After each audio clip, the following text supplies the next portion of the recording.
Yo, so I'm going to talk about some of the things that aren't as focused on for college Division I athletes, and in any division at that point. Honestly, if you want to go to the next level, these are the things that you're going to have to think about, and especially if you're wanting to go D1.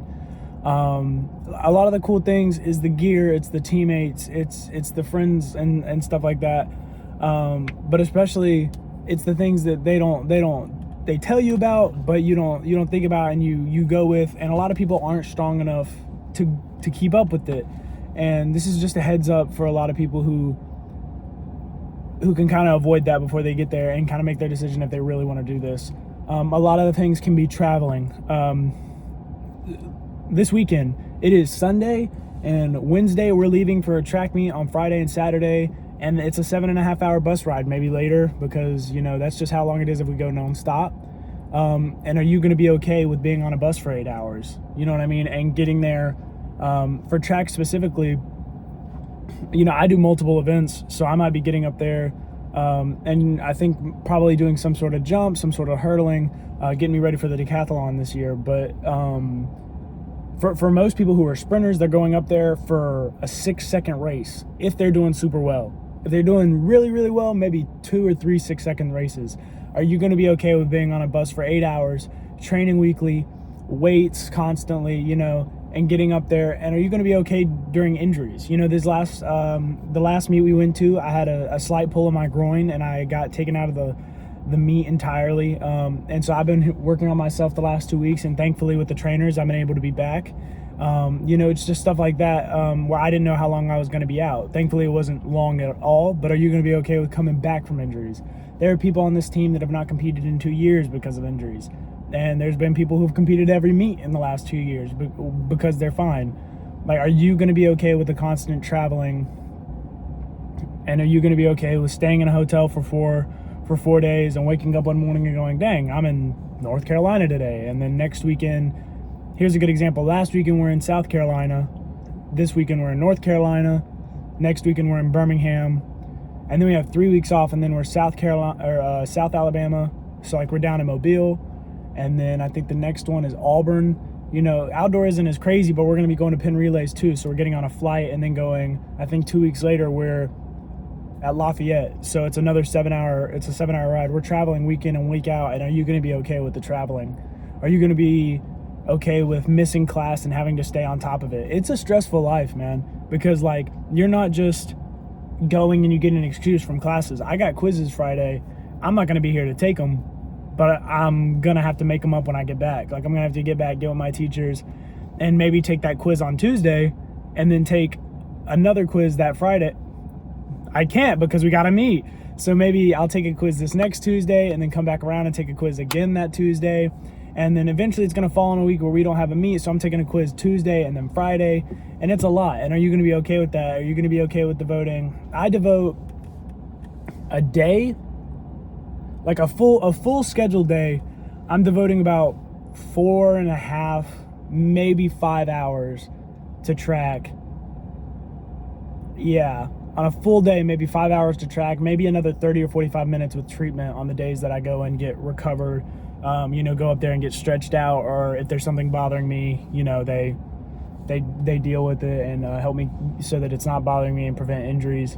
And you're sleeping hopefully 8 hours out of the day, so that's already about 13, 14 hours. You have another 10 plus classes, maybe that's 3 hours, so maybe you're at 13 hours. So you've got 16 hours, so maybe you got about 8 hours to do homework, and that leaves you about 2 or 3 hours to hang out with people. And you're not going to want to do that. Honestly, I've had a lot of people ask me, what's your social life like at college? And it's like, it's good if you want it to be, but be prepared that you're going to have to say no a lot. You're going to have to say, I can't do that, I need to tackle this tonight. Or sometimes it's just, man, I'm tired. You know what I mean? Like, there is a lot of times where I'm sitting in my room and I'm asleep by 9:30 because I've had practice and weights and 6 a.m.s and stuff like that. It's a lot, and people really don't weigh that.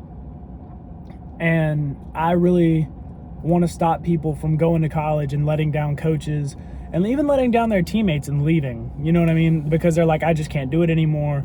You know, it's not easy. If it was easy, everybody'd do it, right? You know what I mean? So I really want people to know about that.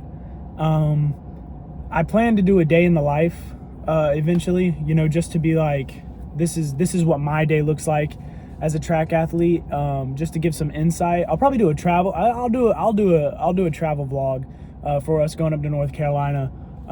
You know, it's gonna be, you're gonna have Saturday practice at 10 a.m. You know, sometimes, so you might not get to go out Friday. You know what I'm saying? For me personally, today I have practice today, but that's because we leave so early. So I have practice on a Sunday, but it's okay. It's at like 12, so after everybody's been to church and whatnot. But it's not the easiest thing in the world, and people need to realize that, and you know, really decipher if they want to do this. You know, I have a lot of friends who are at Division II and Division III schools, and a lot of them leave, you know, because a lot of them don't see the reward in it. It's just, it's a lot, and you need to really decipher. You need to research more.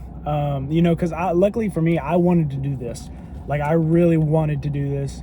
I got here and it was a shock because it was way more than I wanted, but I knew what I wanted. You know what I mean? And a lot of people are like that. If you're like me, you want it, you research it, you're looking at it all the time, and then you get here and you're like, oh wow, we get to travel. But I've never been one that liked traveling, but I know what I need, and that's a good mark and to get better and to train more, and I want to compete, so I'm okay with it. You know what I mean? But some people aren't. So you really just need to feel out what you think you can do and what you can't do. And look at colleges' schedules, you know what I mean? For a lot of people, you know, we travel really far, maybe 4, 5, maybe 6 times this year. But some schools travel maybe, you know, all their meets are away. All their meets are off like 6 hours or more. And some of them, all their meets are within like 30 minutes. They just go to the same track over and over, and a lot of the colleges are near there, so they just decide to all go to that one place. It's all about the school, and I really advise y'all to research that. I've had kids be smart enough to ask me, you know, how's the traveling? And for us, it's great. I love the traveling. I don't mind, because, you know, we usually get to the hotel wherever we're at, and our food's already there, and it's pretty good. You know what I mean? But you really need to look at stuff like that, all the extra stuff. Are you okay with devoting, you know, it's a job, like 60 hours a week, maybe 50 hours, no, 40 something hours a week for a 6-second race if you're a sprinter, you know what I mean? And if you're a distance runner, you know, you're devoting 100 miles a week to get better for like the 1 or 2 mile, you know what I mean? So it's all about what you think. And I'm going to continue to try to document this so that y'all can see what it's like at the college level, and y'all can decide for yourself if this is what you want to do.